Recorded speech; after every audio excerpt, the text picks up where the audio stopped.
I would say for me, the most important is being flexible because it's impossible to be that perfect mom. Hi, I'm Natasha Gillis, and here's a little secret. One of my favorite things to do is drive around town and proudly point out each dental practice my firm has helped grow.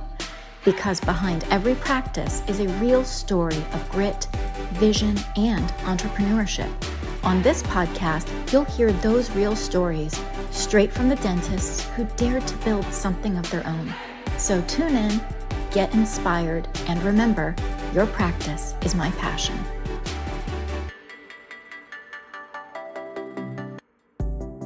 I am here today with Dr. Olga Spivak, one of my favorite doctors. Hi, doctor. Hi, Natasha. Good to see you. Very good to see you finally.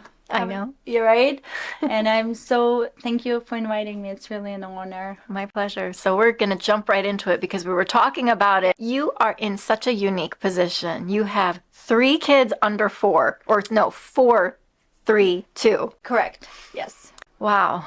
It's hands full, but it's, the life is so exciting with them and, managing kids or managing work and how the woman in dentistry, how you can do it. I feel like everyone is asking me how you can do it. I asked you too. I said, how do you do that?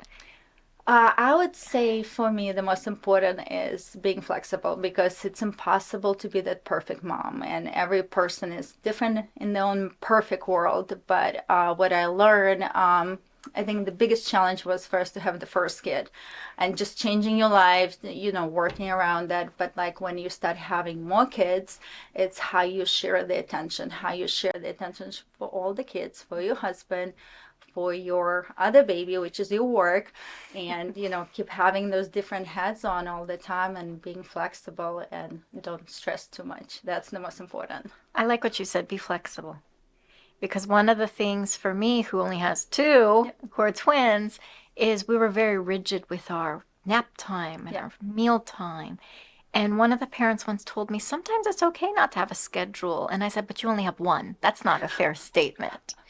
But you're right, as they get a little older, past the sort of feeding times and they become human beings, you're right, a little bit of flexibility starts becoming normal. Yeah, of course. But I do agree, 100% agree with you, the schedule. I feel like for us it was a life-changing to having them on the routine and have them asleep training, kind of like everything is on roll because the babies are happy, honestly. When they know what to expect, they have a good night's sleep, they have a schedule and the eating, they just happier. True. That's very true. So let's talk about your 4th baby. Yes. What's the name? Have we come up with a name? We're working it. We're still working on the name, but super excited. I feel like that was, I met you a long time ago, and it was my journey, was my really long dream come true. But finally, yes, we are planning to have a practice and planning to have my own home because, as I told you many times, for me, working, it's not even working. I love what I do. It's my passion. And when you're passionate about something, it just, every day is exciting. And, having different experiences, I really want to focus more on delivering that experience, that passion to my patient, and also creating environment for me to work because having a great work day, or at least as least stressful as possible, with a happy environment, with the team who supports you and who passionate about what you do, coming back home, it's just a relief because you had such a good day at work. You're coming back home and you can spend time with your kids and share excitement what you had. It's very valuable. Yeah. I think too, when you have direction over your own patients, your patient load, more satisfaction because you're not rushing to achieve a number and a bill. You're more focused on, you know what, I had a great bonding experience today. Of course. With a patient who I've seen 5 years, 6 years. I think you're right. It changes that dynamic a little more, makes it more fun. It is fun, and knowing patients, knowing their life. When we know birthday, we send cards, or when our patients' kids getting invited to any universities, any program. It's so exciting. We are very community service and focus. I really like to give back to community where I live and where I work, and just to building that environment when even when I go groceries shopping and I meet my patients or some fairs with my kids actually, and a lot of patients, they have kids too, and it just so emotional. It's so rewarding to see people and they come over to you and they meet your kids. It's just completely different level. Oh my goodness. So do you think any of the kids might be interested in what mommy does? Actually, yes. I feel like everyone is definitely interested in dentistry because as I told you, it's hard to manage the time. And when I come at home, sometimes I still have to catch up with some admin work. So I have a lot of Invisalign cases, clean checks, or we do some study clubs. And my kids, they see things, they learn. One of my great friend actually gave me like dental kit for the kids, and my oldest one has a little tag like dentist Sasha, so he actually took it to school recently, and he like, I'm dentist Sasha. I don't know will it happen, but it's definitely made me teared. That's so sweet. Do you think that if these kids follow in your path and become dentists, because we were talking on another podcast about generational dentistry, is this something that you feel is still a viable, not just a practice, but a viable business? Because a lot of people are very scrutinizing on this profession. They say, I don't really have my kids follow in my shoes. It's too stressful. It's not making enough money. We're hustling every day. Do you feel that way with your kids if we look down generationally? I would say for me, it definitely will be rewarding because it's something, I'm not just opening the practice. I'm not just opening four walls and delivering, standard dental care. I'm all about having that unique experience, and I want to leave legacy. I don't come from a medical family. My parents completely in a different business. I myself went through this great experience as a child, and it changed me, personally. The dentistry showed me how you can build yourself, build courage, change your reassurance in yourself, and how rewarding it is.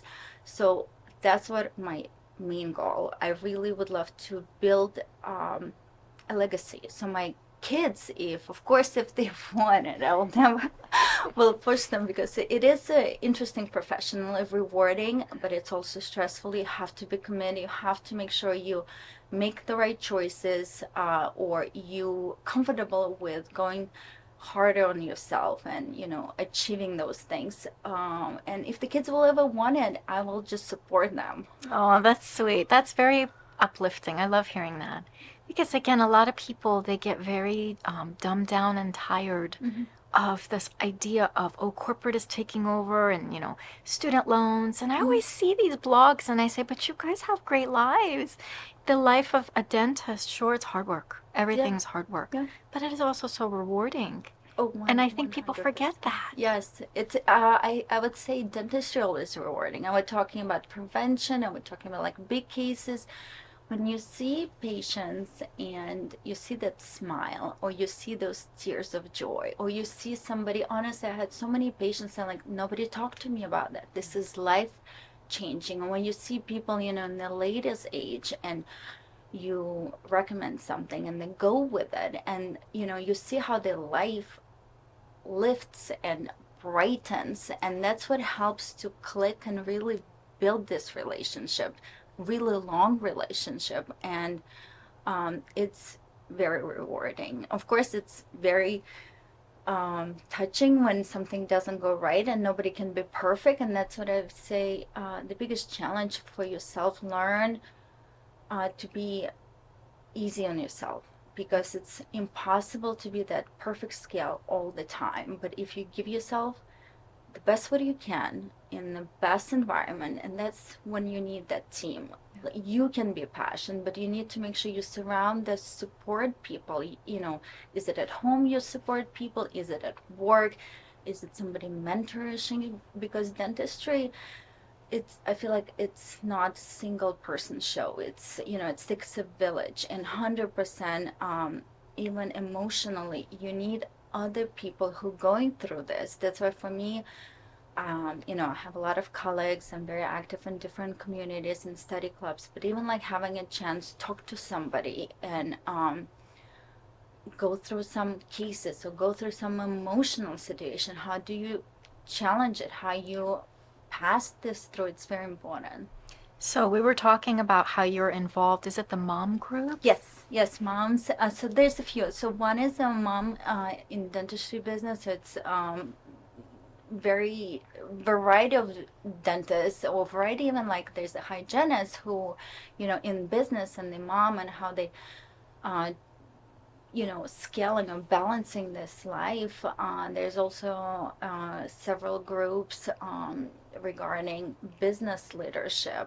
Those, like in Seattle Study Club, there's a great chapter for women in business, and it's really helpful. I feel like when you meet with people who are in the same boat, and everyone is different chapter, of course, but like we're in the same situation with the kids, and you not just talk about the teeth, you talk about business, you talk about even your own health, wellness, what do you do with the staff, how you manage it. And one of those meetings, I actually met with one of my greatest friend right now. She's the one actually was that fan, Jenna Wall. She's great supporter, my fan. She's the one. Olga, you're ready. You know what you do. You know you have a great dentistry. You have a great environment. You can do this. And she was one of my biggest fan. And we actually neighbor. We met and we end up being a neighbor, and now friends. We're friends with the whole family. It's really rewarding. So that's really, I agree with you. One of the tricks to self-care, because we forget that, is sometimes we need to eat. Yes. That was something we were talking about. Yeah. Because there are plenty of days, as you said, that coffee with that little bit of collagen or whatever you spike it with will take you for 5-6 hours before you say, oh, I need to eat. Yeah. Why am I so tired? But you're right. Having these collegiate groups, these support groups that sometimes you can say, how are you doing this? Yep. That in and of itself can be enough to help you feel like I'm not the only one. Yes. So my situation is shared with others. So you know what? I'm normal. Yes. My feelings are qualified. Yes. It's okay to feel exhausted. It's okay to feel happy and sad at the same time. And one of the biggest challenges for moms, I think, is always having that mom guilt of saying, 100%. am I there for them? Yeah. Or back when my kids were in daycare, so I think you're right on that situation. Wow, I'm not there enough for them. I'm not communicating. We're not talking enough. We're not doing experiences. So the weekends become the catching up time. 100%. And then you say, I'm so tired. I feel like I didn't have a weekend come Monday. You out because you work on the weekend, yeah? Yes. And that's what with us, I feel like I'm blessed to have different people, not just dentistry in my life. A lot of my friends actually, different mentality. Somebody is stay-home mom, somebody is fully working, so we're all different. And what I learned, we're all great moms. We just in different ways. And Natasha, totally agree with you. That's with me. I'm working now 5 days a week. I'm catching up after work with other admin work, but at the same time, you're catching with the kids. You try to draw with them. You try to play in the weekends. Like we cook together. We go to museums. We try to do some activities, biking, but it's definitely draining. And sometimes it's just so important to just stop. Maybe even go for a walk down the street, take your dog out. I don't know, just sit outside, drink a cup of tea and to recharge. It's very important. It's very important. So don't forget self-care. Yes. And the last thing that you and I were talking about is I think a lot of women are afraid to ask for help. We never ask because we always give. Yes. I feel like a lot of women, we have to know we also need help. And to ask, it doesn't mean that something is wrong with us or we're weak. I feel in our nature is to take all of this and give. But you also need to care for yourself. And so that's what helps. Actually, my husband helps me a lot with that. He's phenomenal. He is amazing. He is. He is helping. He's like on charge with you. Like he's like your manager. You tell him, I need this done. He gets it done for you. He is amazing. He is definitely the better half. He is stronger. He is very caring, but he is just a stronger personality, and he just my rock. You are both very driven, though. Between the two of you, sometimes on the emails, I say, oh my gosh. Do I have a moment? I have to respond to him and I have to respond to her. So that is truly an asset. He's phenomenal. So that's very important to have a good life partner. It's very important, life partner, family member who can support you. I would say somebody, nanny for us was the game changer because we had working nanny who comes certain hours. Then we had a daycare and a nanny. So right now we got to that point we have a live-in nanny, and we actually, I feel like that was a game changer. So now we have those nights where we can actually just, hey, let's go for a date, and you just recharge, or you just like can do your things for house, and I don't know, take one kid for a date, because now we're trying to be more, spend time with one kid to give them more attention, because it's so rewarding. You can see how excited they are. They're like, oh, I want to put mommy to the store, and it's it's a highlight of the day. And with 3 kids, it's great. I feel like it's the most challenging for me to share my attention between of them. I'm the only child. That's me. It's my mom, it's my dad. So for my kids, it's 3, and they're all boys, and they do love their mommy. And for me, it's just like physically be able to hug 3 at the same time. I actually just went to one of the museums, and they have that, our ancestor carrying the child on the back. We had that picture when Sasha was born, and I had him on carry-on, and here we are, 3 years later, I have 2 more hanging on me. It's just, but the hands are full, but that's what makes it exciting. I feel those days, when we have fulfilled with joy, we're building a birdhouse, so we are cleaning the wood sticks from on the back. Is just that time, the quality time with the family, and that's what helped us to have a support team like our nanny, because we need a 3rd person. We just need somebody to give us a hand with 3 kids, and it was something life-changing. Yeah, that's phenomenal. Well, I am so happy for you with your baby number 4. Yep. And definitely keep me posted. Let me know too, share with us, what kind of patients are you accepting, and what's your model of care? We forgot to talk about this. Yes, so we are going to be located in Vienna, Virginia. It's a wonderful community, different patients, but I would say for us, the most important people who care for their health and who understand the value, not rushing through the appointment. We want to give 100% attention. We have all the latest technology to educate patient, to show them, their current health, not just the teeth health, general health, just that experience for the patient, that they cared, they have the right team to be passionate about what I do. They see my vision, and they want to be by my side in this, journey, building that wonderful place where you can feel comfortable, and maybe something unique in the dentistry which you haven't experienced before. That's amazing. Well, thank you so much for rushing over from patient to patient and from kids to kids. And yes. kids to kids. No, but thank you for inviting, Natasha. You had a great topics before, and I'm very excited and honored to be here. My pleasure. Thank you again, doctor. Thank you.